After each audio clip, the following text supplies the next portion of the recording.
trabajando en esta computadora que lo... Adelante, mi estimado Sergio. Todo tuyo. Muchas gracias, gracias. En verdad para mí es un gusto, un privilegio estar aquí con ustedes. Gracias por la invitación, Eleazar. La verdad es que desde el momento que me dijiste dije, claro que sí. Y es un gusto, en verdad, estar aquí. Ever, ¿cómo estás, brother? Me da gusto saludarte también. De los que conozco por aquí, no a muchos, no tengo el gusto de conocer a muchos, pero me da gusto verlos. Y la realidad es que sí, es tremenda las estadísticas que nos están mostrando, ¿no? Yo sigo mucho a una organización que se llama Barna y ellos constantemente están haciendo estadísticas. A mí me gusta también hacer encuestas y muchas estadísticas. Y hemos visto cómo, especialmente en los Estados Unidos, muchas iglesias están cerrando sus puertas. En México no es igual, no es tanta la cantidad de personas. En México, como tenemos una cultura un poco más comunal, por así decirlo, si un pastor se va, otro llega y vemos cómo le hacemos, ¿verdad? O si el pastor, por ejemplo, ahora en la pandemia, varios pastores fallecieron y de la misma iglesia se levantan de los ancianos, de los líderes y continúan. Entonces, no necesariamente cierran las puertas. Sin embargo, en los últimos 6 años que he estado aquí en la ciudad de Querétaro, he escuchado y conocido directamente pastores que han dicho hasta aquí. No podemos continuar por diferentes razones. Algunos podemos juzgarlos por falta de fe, algunos otros podemos decir, pues es que no tenía realmente el llamado.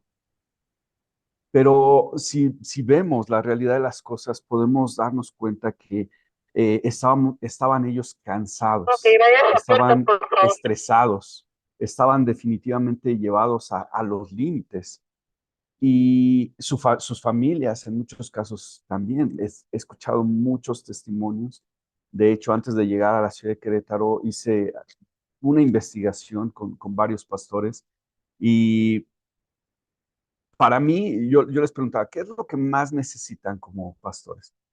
Y en mi mente fue el clásico, ¿verdad? A lo mejor más fondos o más gente que más manos, ¿verdad? Para trabajar.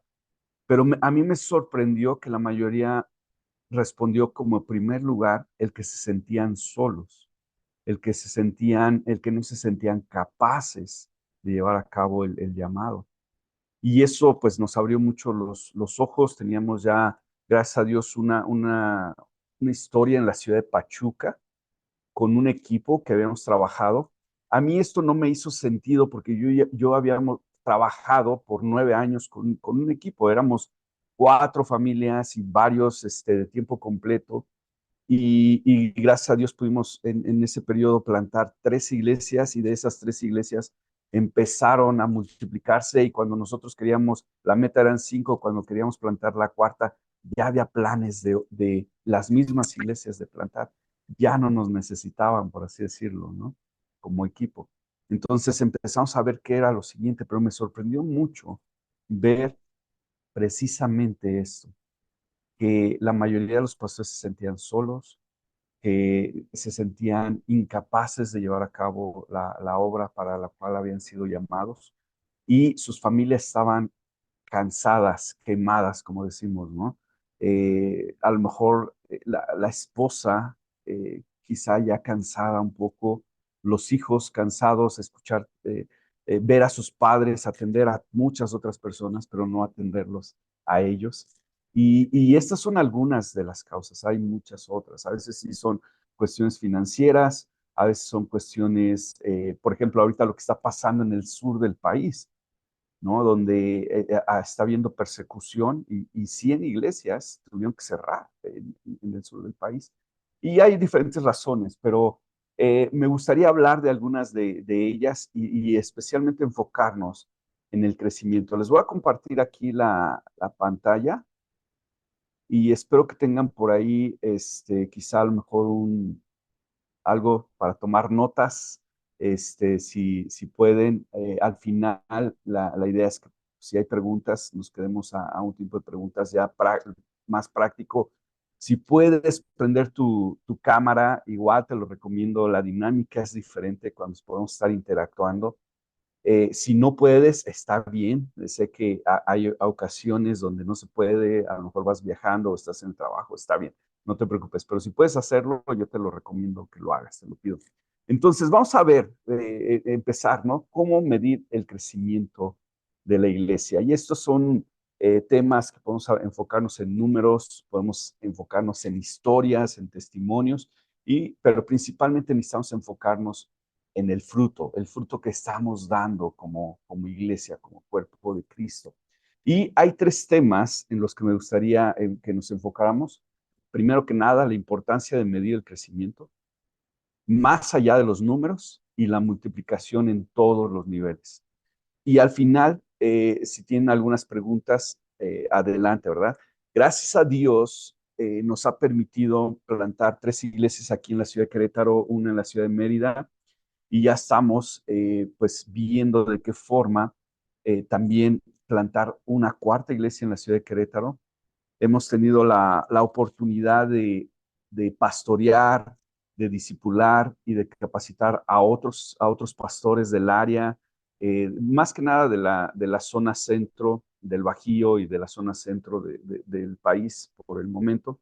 Y hemos podido ayudarles a plantar iglesias, a hacer que sus iglesias crezcan con estrategias bíblicas, obviamente, y también a multiplicarse. Hemos tenido la oportunidad de ayudar a pastores a multiplicar sus iglesias en 2 diferentes ubicaciones, o 3, de hecho, una que estaba en la ciudad de Texcoco, en la Ciudad de México, y pusieron otro campus. Entonces, con esto nos ha permitido tener una cierta experiencia de poder medir precisamente esto. Y como Eleazar dijo, no se trata nada más de los números o de cuántas sillas están llenas, pero podemos empezar por algún punto, ¿no? Entonces, la importancia de medir el crecimiento es el tema número 1. Y me gustaría ahorita, si 2 o 3 de ustedes les gustaría participar, a lo mejor que pudieran compartirnos al resto del grupo, ¿por qué piensan que es importante medir el crecimiento? Ahora, todos lo hacemos, todos a lo mejor tomamos asistencia el domingo, eh, a lo mejor reportamos los diezmos, las ofrendas, quizás si vinieron visitas por primera vez o son personas que ya han estado viniendo, pero ¿por qué lo hacemos? ¿Cuál es la importancia de medir el crecimiento? 2 o 3 de ustedes que les gustaría participar, puede ser por el chat o puede ser aquí, si activan su micrófono. Vamos a ver acá el chat. Para evitar desánimo. Ok, buenísimo. Muy, muy buen punto.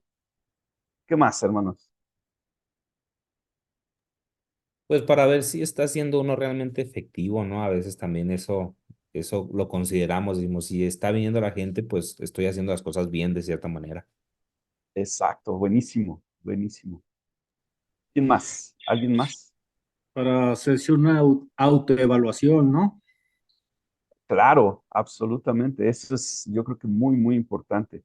Aquí María de Jesús pone para saber quién puede llevar a cabo más responsabilidades. Muy, muy bueno. Dice, lo que no se puede medir, no se puede mejorar. Ah, buenísimo.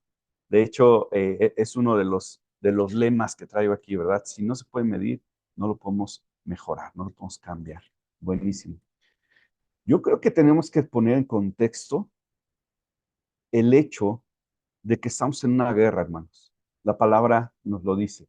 Efesios 6:12 dice, porque nuestra lucha no es contra seres humanos, sino contra poderes, contra autoridades, contra potestades que dominan este mundo de tinieblas, contra fuerzas espirituales malignas en las regiones celestiales. Y dirás, ¿qué tiene que ver esto con medir el crecimiento? Cuando estamos en una guerra, es importante medir constantemente. Medir cómo vamos, medir si estamos cumpliendo las metas, si estamos cumpliendo la visión, si tenemos suficientes soldados, ¿verdad?, para enfrentarnos contra los otros soldados. Y de hecho en Lucas 14, 28 al 33, el Señor Jesús nos está diciendo le estaba diciendo a sus discípulos, esto les va a costar seguirme. El costo del discipulado. Tiene que dejar todo. Pero pone un par de ejemplos por ahí, y uno de ellos, en el versículo 31, dice, o supongamos que un rey está a punto de ir a la guerra contra otro rey. ¿Acaso no se sienta primero a calcular si con 10,000 hombres puede enfrentarse al que viene contra él con 20,000? Y es lo mismo que tenemos que hacer nosotros. Si hemos recibido la salvación de nuestro Señor Jesús, lo hemos declarado como nuestro Salvador, pero también al convertirnos sus discípulos lo declaramos como nuestro Señor y tenemos que medir, que calcular qué significa eso para nosotros.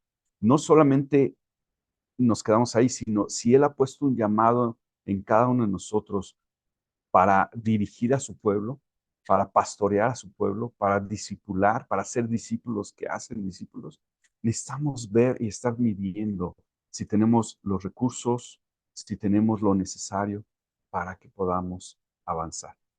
Y es cierto, lo que no mides, no lo puedes mejorar. De ahí viene algo que es súper importante, el mejorar, el seguir creciendo. Déjenme ponerles en contexto también la parábola de los talentos. Todos yo creo que la sabemos de memoria, ¿verdad?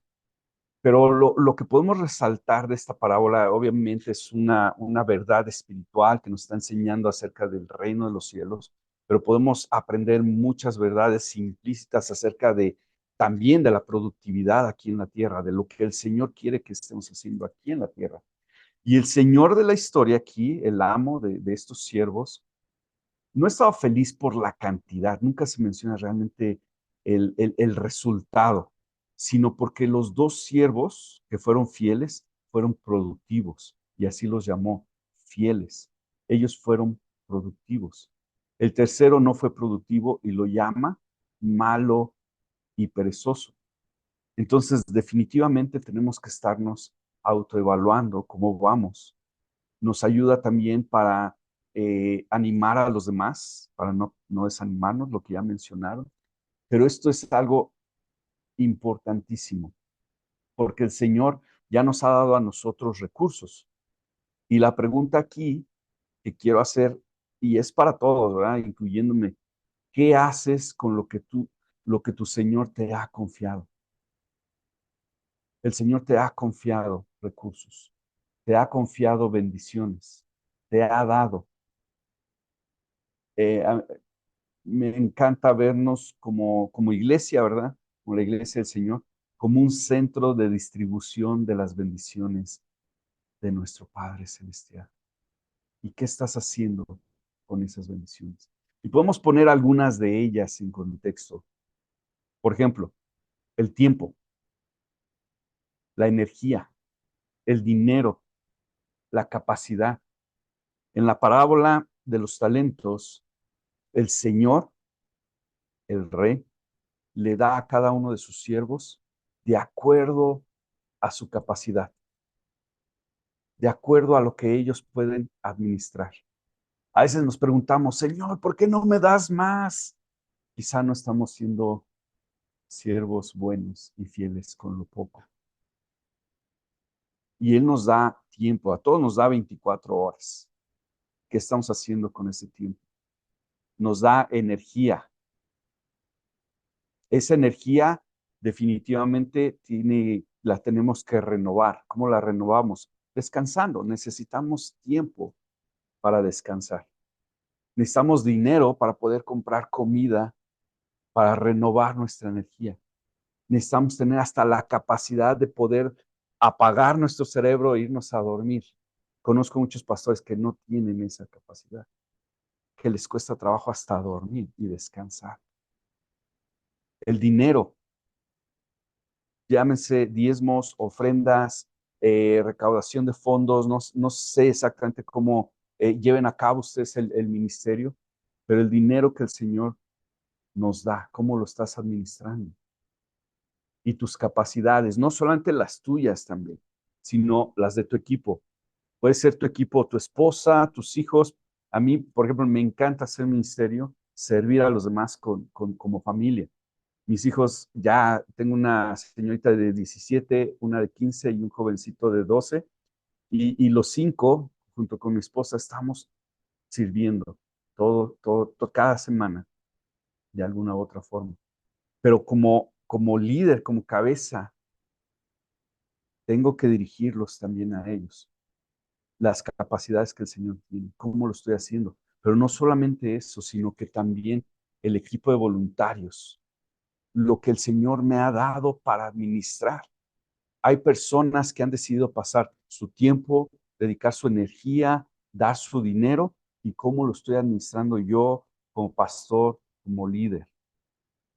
A veces decimos o pensamos que tenemos recursos limitados, pero tenemos un Dios creador y dueño de todo.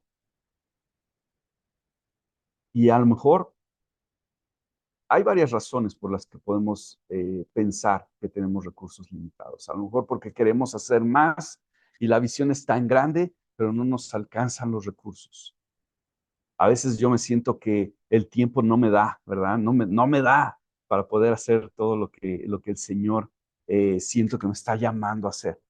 Pero tengo que administrar, tengo que gestionar, poner prioridades, ¿verdad? Y eso es parte de medir. ¿Cómo estás? ¿Estás midiendo qué estás haciendo, por ejemplo, en tus picos de energía? Todos tenemos picos de energía. Algunos en la mañana, ¿verdad? Yo soy parte también de un ministerio que se llama Hijos del Rey, y nos levantamos 4:30 de la mañana todos los días. Y lo primero que hacemos es dedicar un tiempo con el Señor.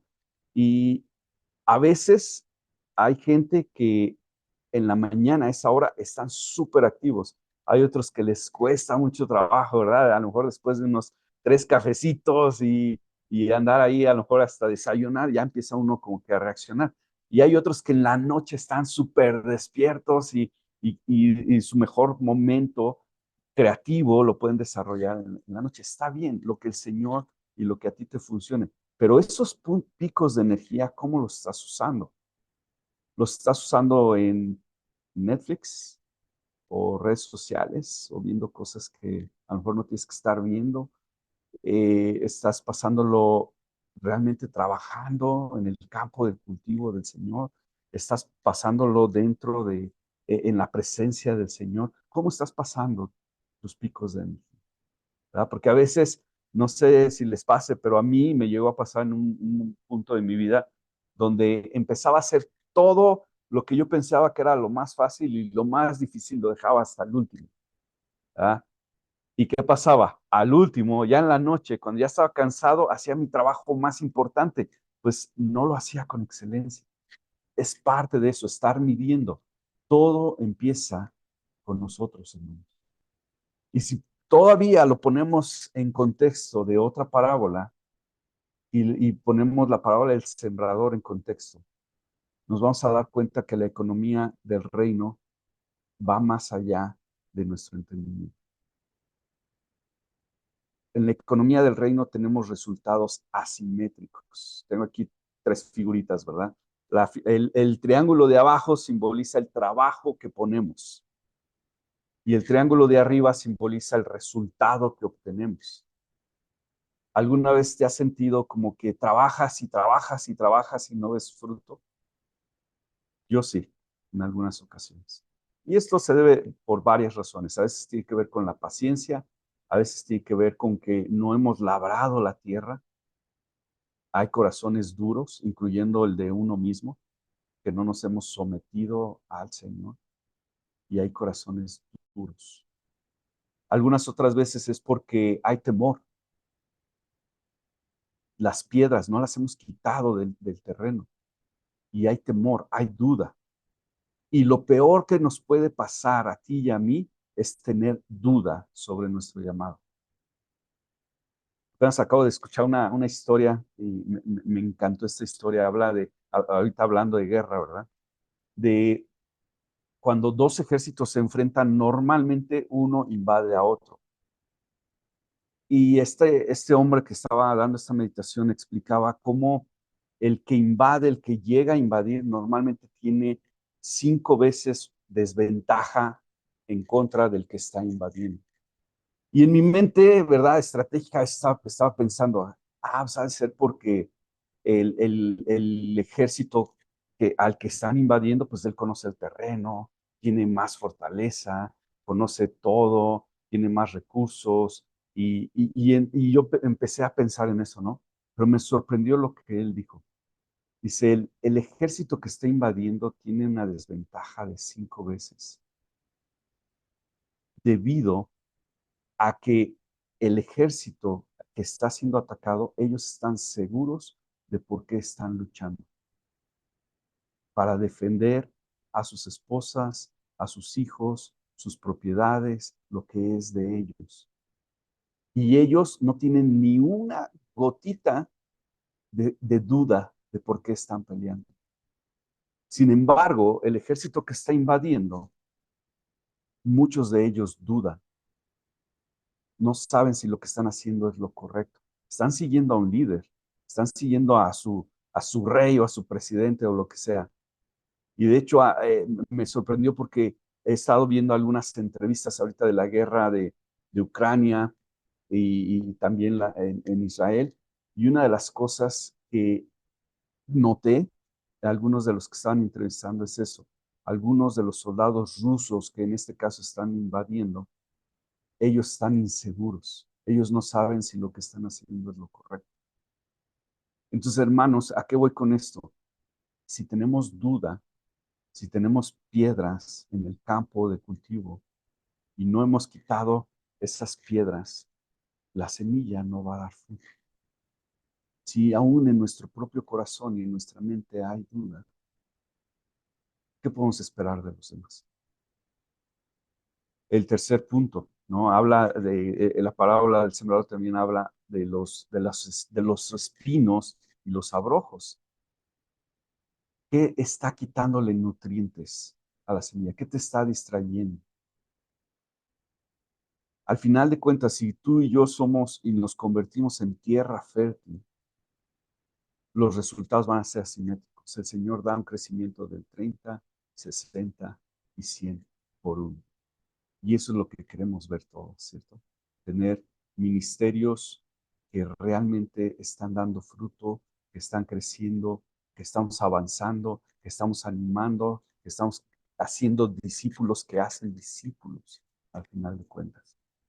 Y no sé qué tan familiarizados están, Eleazar, a lo mejor me puedes decir un poquito sobre los diferentes niveles de la iglesia. No, no mucho. No, por el momento no, Sergio, no lo hemos Ok, tratado. ok. Voy a darle una repasadita así súper, súper rápida, ¿verdad? Hay 5 diferentes niveles en las que una iglesia puede estar. El nivel número 1 es una iglesia que prácticamente está restando, está perdiendo, pues, congregantes, ya sea por diferentes situaciones.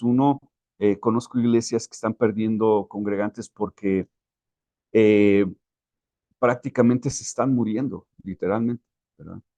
Y la iglesia no tiene ya muchos jóvenes o niños, sino que la mayoría ya son mayores, ¿verdad? Personas mayores. Y están falleciendo. Y la iglesia está restando. Algunos otros puede ser porque no está siendo efectivo las estrategias que se están usando de discipulado, de capacitación.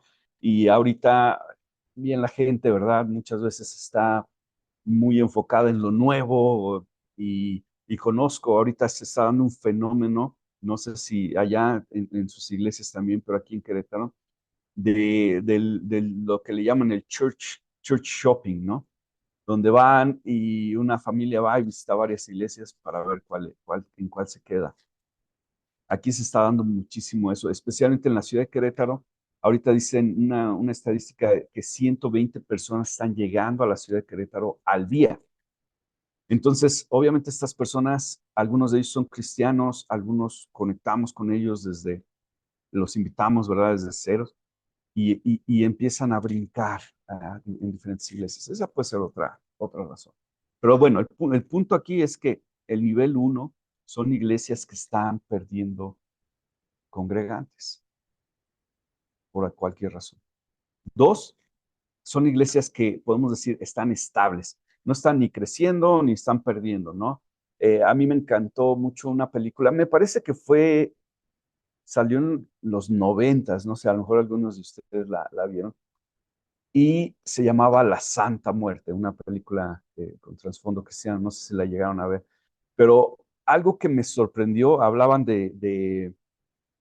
pues obviamente el culto de la muerte y de cómo ha estado creciendo en México, pero algo que me sorprendió es que pasaron una escena donde la iglesia la pasaban diferentes años y seguían celebrando lo mismo, los mismos cumpleaños, la misma gente, los mismos hermanos. No había crecido para nada.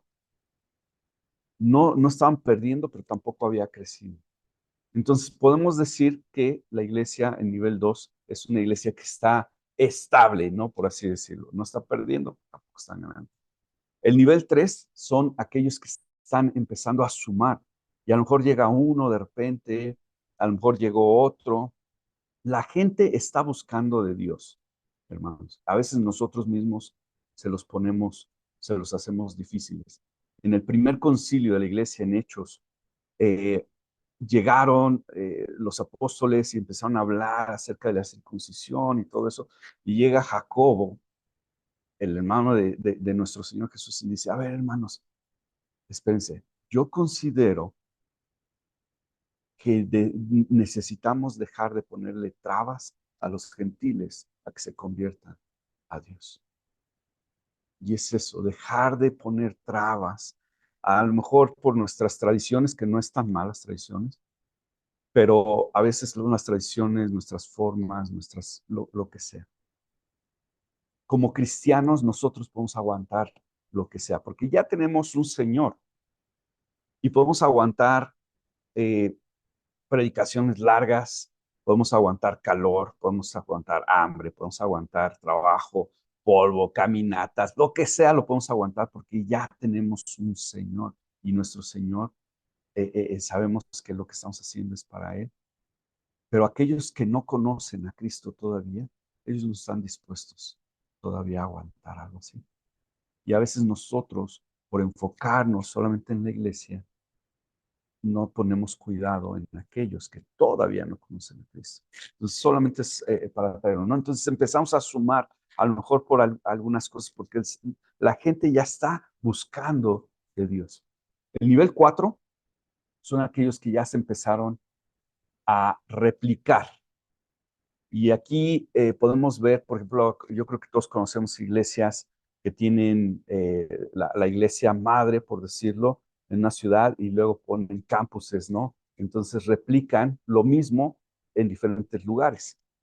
Está bien, están creciendo y están creciendo por todo el país y eso es algo muy, muy, muy bueno, pero es lo mismo, por así decirlo.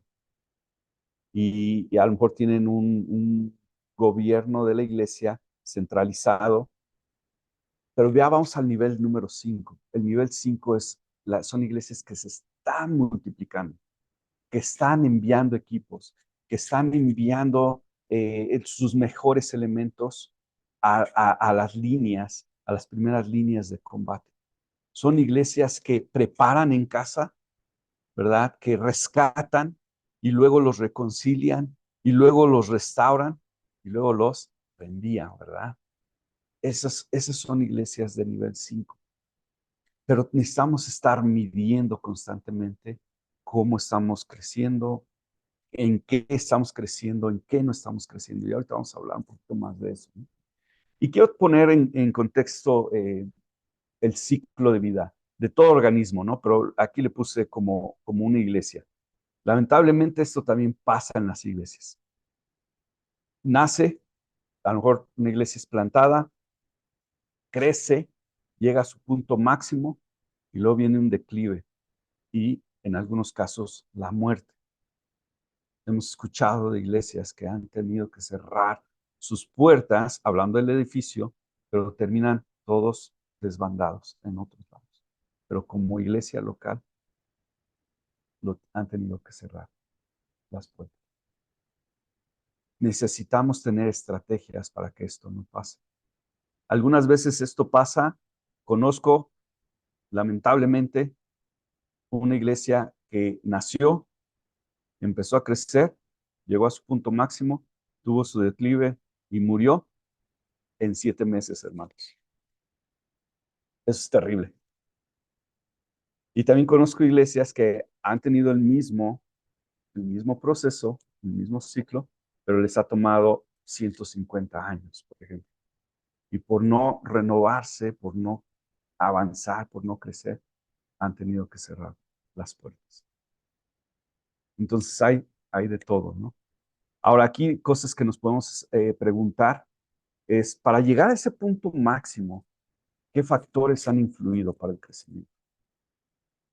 Porque a veces lo que hacemos para llegar a ese punto máximo de crecimiento, lo dejamos de hacer por enfocarnos en otras cosas y ahí es donde viene el declive. Por ejemplo, en una iglesia nueva, la prioridad es el evangelismo, es salir, es predicar, es invitar, es hacer eventos, es, ¿verdad? Pero cuando empieza a establecerse la iglesia, a lo mejor nuestro enfoque empieza a cambiar y ahora decimos, bueno, ahora necesitamos dedicarnos a la capacitación, al discipulado y empezamos a enfocarnos hacia adentro y olvidamos lo que nos ayudó a llegar al punto máximo de crecimiento y dejamos de hacerlo. Y eso es un peligro muy grande. Podemos preguntarnos, ¿no? A ese punto, en ese punto máximo que tenemos, ¿se ha logrado la sustentabilidad? ¿Y a qué me refiero con sustentabilidad? Que la iglesia local que se ha plantado ya no depende de recursos externos, llámese dinero, llámese personas, ¿verdad? Dones, talentos, sino que la misma iglesia ya es sustentable, ya puede funcionar por sí sola. ¿Y qué cambios se tienen que hacer? Esto es súper importante. Necesitamos hacernos constantemente estas preguntas. Ahora, ¿cómo podemos solucionar esto? Es lo que yo le llamo la curva en S, ¿verdad?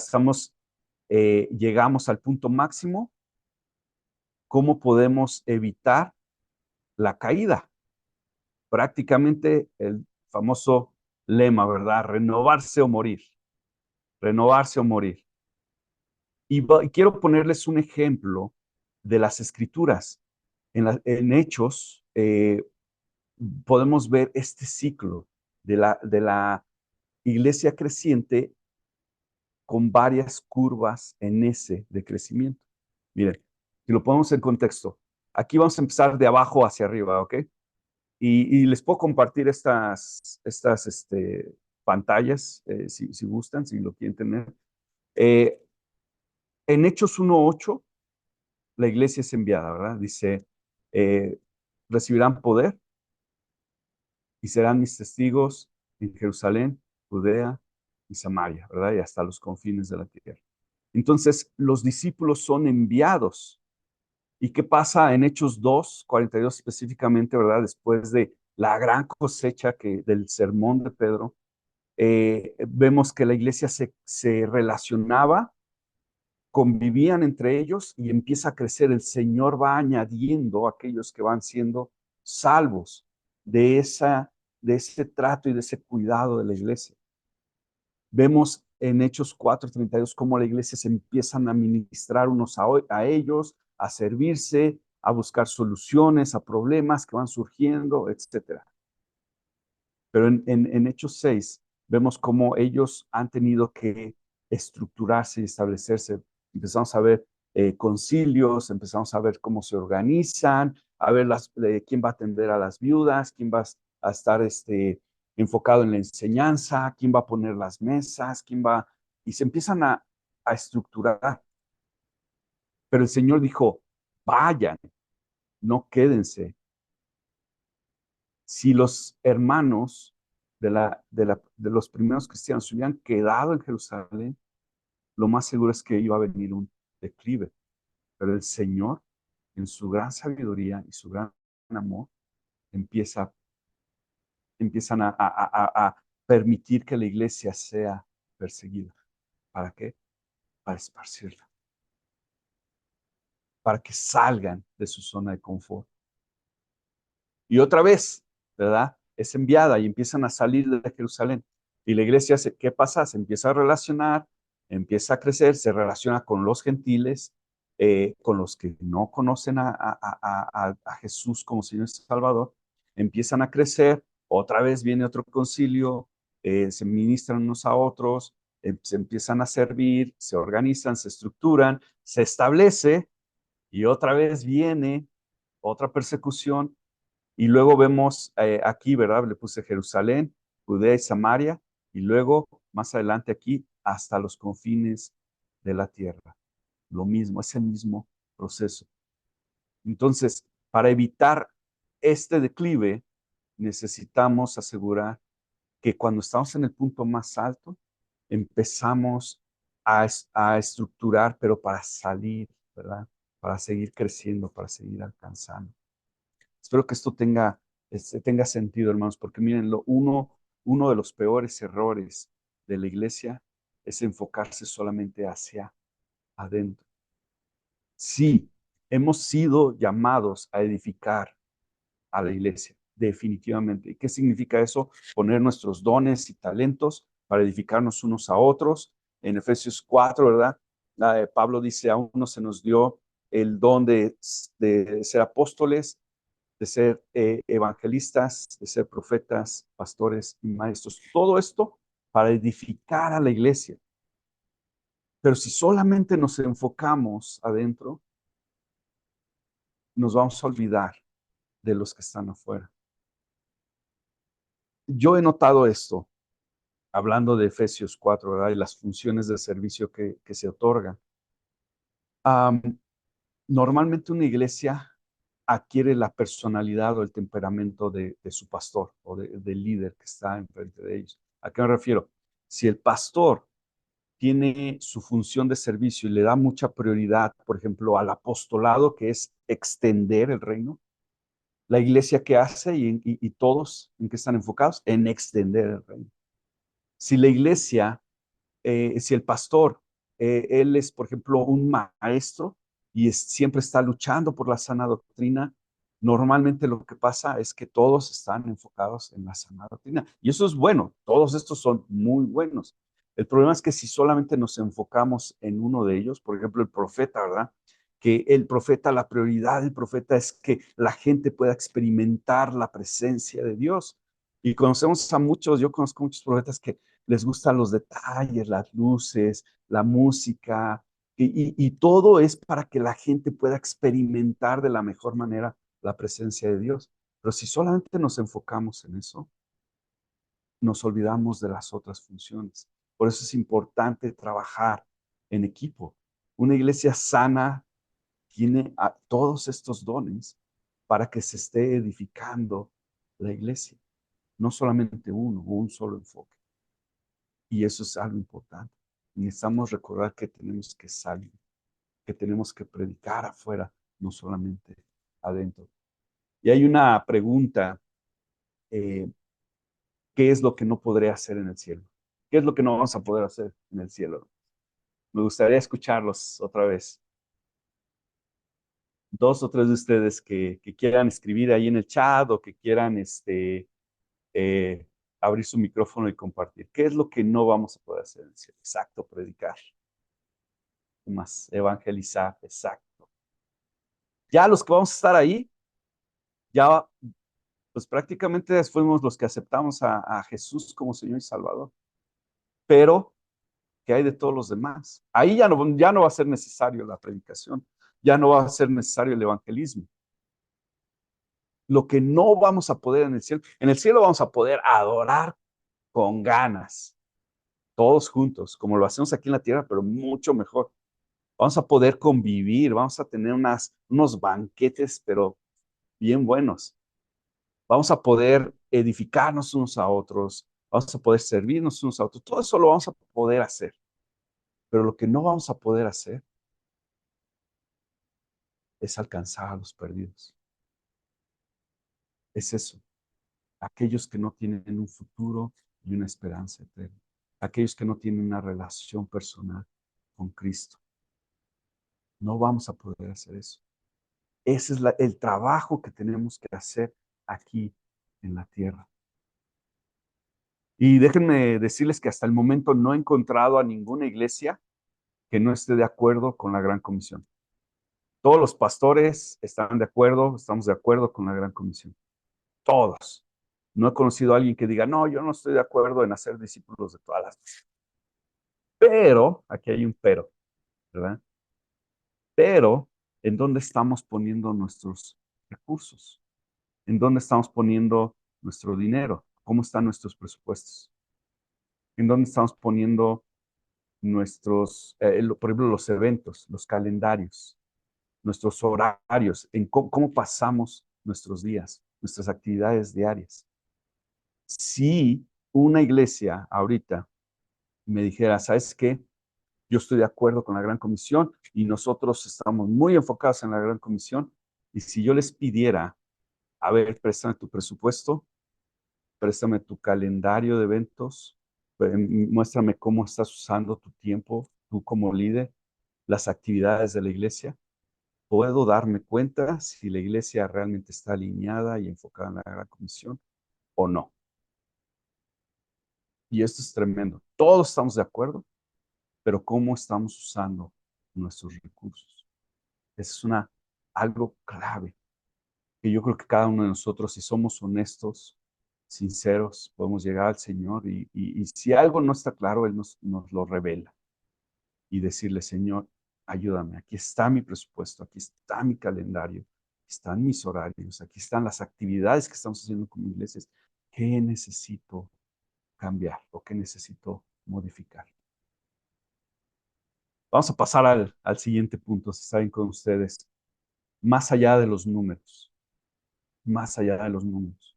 Normalmente, cosas que medimos, aquí los tengo enlistadas, vemos, ¿verdad? Estamos constantemente navegando y asegurando que vamos que estamos cumpliendo con la visión que el Señor nos ha dado, ¿no? La misión, algunos tienen visión y misión, algunos solamente visión, algunos misión, está bien, pero también algunos también establecemos valores. Los valores normalmente son parámetros que nos ayudan a no salirnos del camino, ¿verdad? Esos valores, lo que valoramos nosotros. Por ejemplo, en mi caso, y aquí en Impacto Network, tenemos 3 valores que son cruciales. Es mentalidad del reino, y nos encanta trabajar con gente que está poniendo el reino en primer lugar, más que sus reinos, ¿verdad? Solamente su iglesia, sino que quieren contribuir y hacer crecer el reino. Segundo, lo que le llamamos responsabilidad extrema. Eres responsable de principio a fin de lo que te comprometes sin excusas ni pretextos, ¿no? Que tú sí sea sí, que tú no sea no. Y tercero, inteligencia relacional. Aprender a respetarnos, pero también a aprender a dirigirnos y aprender a relacionarnos. Muchas veces, aún en las mismas iglesias, eso es difícil. Y son valores. No es que ya lo hacemos y lo tenemos dominado.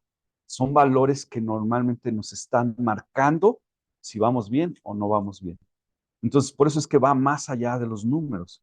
Estamos viendo actitudes, estamos viendo frutos, estamos viendo las palabras que salen. Hermanos, he visitado iglesias donde la cultura es terrible. Se hacen bullying, se hablan muy mal, es tremendo, ¿verdad? Entonces, aún ese tipo de cosas podemos también medirlas. Ahora, las metas anuales, pues no se diga, esas son más específicas todavía. La asistencia dominical, la asistencia a eventos, la asistencia entre semanas, si tienen ya sea ministerios entre semana o grupos celulares o no sé cómo se estructuren, pero la asistencia entre semana también, los diezmos y las ofrendas, los visitantes por primera vez, los bautismos. Obviamente, todo esto necesitamos medirlo, porque si no lo medimos, no lo podemos mejorar, ¿cierto? Okay. Pero luego también viene cuántos servidores estamos produciendo, ¿verdad?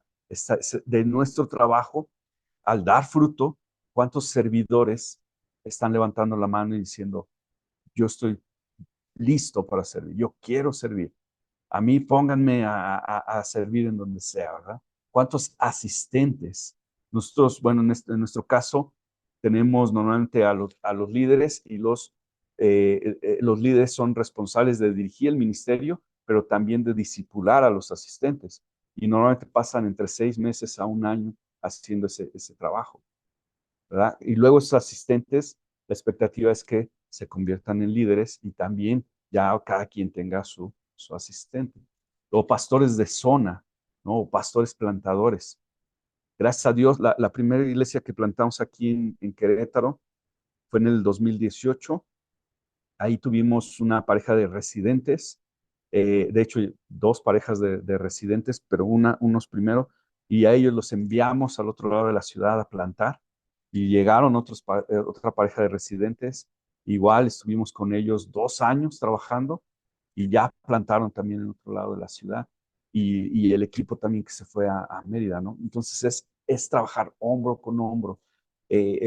Tenemos un proceso de multiplicación de líderes que va más allá de los números. Y para algunos puede ser un proceso muy lento, a veces llega a tomar 1, 2 años, 3 años, pero ese proceso es prácticamente yo hago, y yo creo que han escuchado esto, yo hago, tú observas y hablamos, ¿verdad? Luego tú haces, yo te ayudo y hablamos. Luego prácticamente tú haces, ¿verdad? Y yo observo y hablamos. El punto de esto es llegar a que ahora tú haces y otro observa.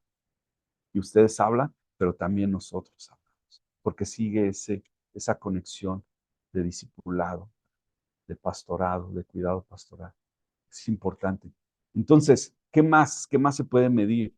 Hermanos, se puede medir la santidad de la iglesia. Se puede medir la restauración de las vidas.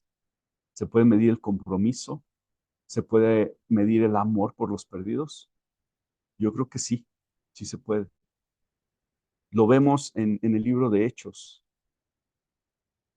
Las obras traían resultados y esos resultados, ese fruto, es el resultado de las obras que estamos llevando a cabo, del trabajo que estamos llevando a cabo, de las clases que estamos dando, del ejemplo que estamos dando, ¿verdad?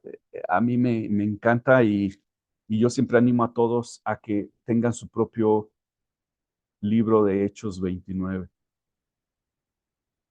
las crónicas de la iglesia, las crónicas de la familia pastoral, lo que Dios está haciendo contigo, a través de ti, en el 2024. ¿Qué es esto? Testimonios. ¿Qué es esto? Eh, Familias restauradas, familias, eh, por ejemplo, ¿no? Hace poco empecé a platicar con alguien que pues prácticamente estaba adicto al alcohol, ya le había sido infiel a su esposa como unas 8 veces y prácticamente ya estaban al borde del divorcio. Y empezamos a trabajar y los invitamos a un par de retiros, a discipularlos, empezamos a atenderles, a presentarles el Evangelio, lo aceptaron, empezó el hombre a querer seguir al Señor como Salvador y como su Señor, y luego la esposa, y luego ya empezaron los hijos, y ahora verlos y verlo a él con una pasión de querer compartirle a sus amigos del trabajo es increíble, hermanos. Entonces, y esto va más allá de los números, son historias. Si ustedes tienen la oportunidad de grabar, ¿verdad? O de tener ahí registradas estas historias, créanme que después de 20, 25, 50 años de ministerio, va a ser un tesoro para ustedes. Y no se diga para los demás. Algo que puedes hacer es, quizá a lo mejor hasta después de que alguien decide aceptar a Jesús como Señor y Salvador, grabar un video del testimonio y guardarlo. Imagínate, en un aniversario, ¿verdad? De 25 años, poner esos testimonios. ¡Wow! Tremendo. Y luego vamos a ver esto, porque esto habla también de medir cosas. El Señor está constantemente midiendo, midiendo el resultado y midiendo el fruto, no por la cantidad, sino por qué tan fieles y buenos somos. En la primera carta a los Corintios, en el capítulo 3, ¿recuerdan? Pablo está hablando así de, pues, ¿quién es Pablo? ¿Quién es Apolos? Todos somos servidores, no se hagan ahí como que favoritos, ¿verdad? Y en el versículo 12 eh, hay algo que yo creo que para nosotros como pastores, como líderes de iglesia, esto tiene que ser crucial y tenemos que estar pensando en esto los días, todos los días. En el versículo 12 dice, si alguien construye sobre este fundamento, ya sea con oro, plata y piedras preciosas, o con madera, heno y paja, su obra se mostrará tal cual es, pues el día del juicio la dejará al descubierto. El fuego la dará a conocer y pondrá a prueba la calidad del trabajo de cada uno. Si lo que alguien ha construido permanece, recibirá su recompensa. Pero si su obra es consumida por las llamas, él sufrirá pérdida.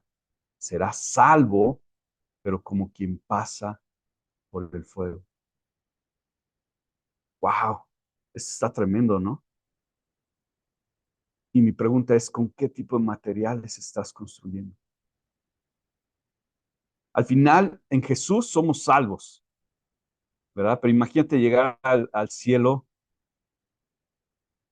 salvo, pero todo chamuscado, ¿verdad? Por así decirlo. Dice, será salvo, pero como quien pasa por el fuego. Va a haber evidencia de que algo pasó, ¿verdad? Lo interesante aquí, hermanos, es que si construimos con madera, heno y paja, normalmente, ¿qué hace estos materiales al fuego? Lo avivan más y son destruidos estos materiales. Pero si construimos con oro, plata y piedras preciosas, estos materiales, al contrario, se purifican con el fuego y son más agradables. Entonces, la pregunta aquí es, ¿con qué estás construyendo? Asegúrate que estás construyendo con materiales que van a perdurar. Y eso tiene que ver otra vez con la gestión, la administración de tiempo, la administración de tu dinero, de tu energía, de tus capacidades y las de tu equipo y las de tu iglesia, porque tú has sido puesto para ser mayordomo de esa iglesia. Vamos a pasar ya al último tema, multiplicación en todos los niveles. Ya vamos a empezar a ver un poquito más práctico, ¿verdad? Eh, ¿Han escuchado el concepto de visión teológica? Sí, ¿no? ¿Sí? ¿Algunos? Ok. Visión teológica. Prácticamente lo que nos da la visión teológica nos ayuda a determinar nuestra visión, que es el destino, a dónde queremos llegar o en qué queremos convertirnos como iglesia. La justificación de por qué plantar una iglesia más o por qué estar dirigiendo ahí donde estamos. La misión, el medio es cómo le vamos a hacer para lograr la visión. Y los valores, lo que les decía, ¿no? Parámetros o lineamientos que nos ayudan a no desviarnos del camino. Pero hay que considerar tres elementos que son muy importantes. Los tres elementos, todos ya lo sabemos, el primero es la voluntad de Dios. Y la voluntad de Dios, de acuerdo al apóstol Pedro, es que nadie se pierda. El Señor es paciente con cada uno de nosotros. Su voluntad es que nadie se pierda. Y eso lo podemos aprender en la palabra, a través del Espíritu Santo, que nos revela y nos ayuda a interpretar la palabra, ¿verdad? Pero también a través de otros hermanos maduros que hablan a nuestra vida, que dan luz a nuestra vida.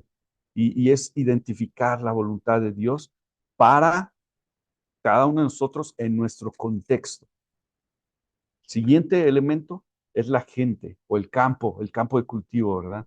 La gente. Yo les recomiendo, si no lo han hecho, que hagan un estudio demográfico. Hay muchas herramientas, está el INEGI, por ejemplo, Hay herramientas que en los municipios te pueden dar información. Si no, haz una encuesta, sal pues sí, entrevista a las personas. Es más, con que te sientes en algún lugar muy transitado, te tomes un café o un tecito y observes, esto te va a ayudar a tener información acerca de la gente, cómo se comporta, cuáles son sus necesidades recurrentes, cuáles son sus pecados recurrentes, cuáles son las oportunidades que hay. Por ejemplo, en un estudio demográfico con uno de los pastores, empezaron a hacer este estudio en un área de la ciudad donde estaba llegando mucha gente nueva y vieron la oportunidad que era eso. Y no solo eso, sino que también eran parejas muy jóvenes, con niños entre recién nacidos a 12 años. Y era la población más grande que estaba llegando ahí. Y identificaron oportunidades de empezar un centro de alcance para niños, porque empezaron con los niños y de ahí se fueron conectando con el resto de la familia. Pero identifica tu campo, las necesidades de la gente, las oportunidades únicas que el Señor te está dando a ti. Y esto se conecta con el equipo, las características de tu equipo. Por ejemplo, también hay parejas jóvenes, nos dimos cuenta que sí. Los dos de las parejas de pastores, de plantadores que se cambiaron a vivir a esa colonia, a esa área de la ciudad, también tenían niños pequeños, entre 1 año y 10 años. Entonces, esos inmediatamente se ven las características. Más o menos eran de la misma edad, empezaron a invitar a la gente, a sus vecinos a tomar un café, a hacer una carne asada, empezaron a invitarlos a jugar con los niños, y de ahí empezó a crecer. Pero estos tres elementos nos pueden ayudar. Si tú, obviamente, sabemos la voluntad de Dios, pero ve y pide ayuda, ve, pide consejo, ve, pide discernimiento de otros, de hermanos maduros, de líderes, pero también veías un estudio demográfico, el Señor te va a revelar cosas tremendas y vas a poder poner esos recursos que el Señor te ha dado, ese tiempo bien enfocado, ese dinero bien enfocado, tus capacidades bien enfocadas. Por ejemplo, otro estudio demográfico que hicimos aquí también en esta ciudad, eh, nos dimos cuenta que en esta parte están poniendo 2 hospitales gigantescos, uno de gobierno, del seguro, y de hecho fueron otros 2 que eran privados. No saben cómo se transformó la población de esa área, porque llegaron muchos doctores que iban de paso, algunos ya compraron casa, enfermeros, equipo administrativo y luego todos los enfermos. Ustedes saben, ¿no? Han visto cómo los hospitales se llenan, ¿no? De gente, no solamente de los enfermos, sino también de los familiares. Esa área de la ciudad fue transformada por esto que estaba pasando. Inmediatamente empezamos a buscar gente con experiencia, gente con conexiones en el ambiente médico, para conectar con ellos. Empezamos a buscar para rentar casas, para poder proveer también un servicio a la gente. Cosas por el estilo, ¿no? Pero no pudimos habernos dado cuenta si no hubiéramos hecho este estudio demográfico. Y las etapas de una visión, especialmente cuando estás empezando. Primero nace la visión, la concepción de la visión. Luego la promueves. A veces la promueves, a veces como hombres, ¿verdad? El primer filtro son nuestras esposas. El Señor me ha dado esta visión y tengo que compartirla y promoverla con mi esposa, con mis hijos, con mi equipo, con los ancianos o líderes de la iglesia, con los pastores que me están enviando o ayudando. Y luego es la implementación. Pero no se queda ahí, hermanos. De hecho, un dicho que tenemos nosotros aquí en Impacto Network es que nuestra meta principal es quedarnos sin trabajo. Así de sencillo. Algunos pastores plantadores buscan hacer carrera en la misma iglesia, pero la idea es hacer carrera en el reino, hacer carrera ayudando a otros y también enviando a otros, quedarnos sin trabajo porque otros ya lo están haciendo. Cuando somos fieles en lo poco, se nos pone mucho más. Y al final es eso, delegarle a otros. Ahora, si me lo pregunta a mí, ¿cuál es el parámetro, uno de los parámetros más importantes de crecimiento de una iglesia? Es esto que sigue, la alineación.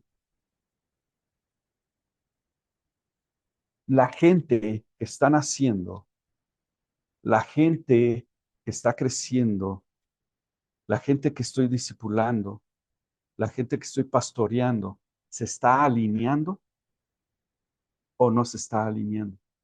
¿Y a qué me refiero con esto? Primero que nada, y esto igual es hasta cuando reclutamos equipos, ¿verdad? ¿Hay alineación teológica o no hay? Porque ahí empieza a haber discrepancias, ¿verdad? Y nos empezamos en vez de multiplicar, a dividir. ¿Hay alineación filosófica? ¿Cuál es la filosofía de ministerio que tienes o que te ha enseñado que estás implementando? ¿Hay alineación ministerial, verdad? O hablándolo desde el punto de vista organizacional también.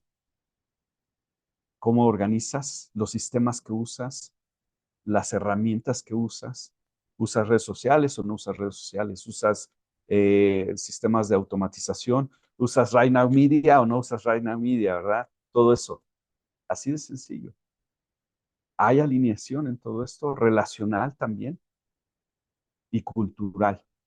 La cultura es lo que nosotros estamos creando, porque al final de cuentas reproducimos lo que somos, no lo que sabemos.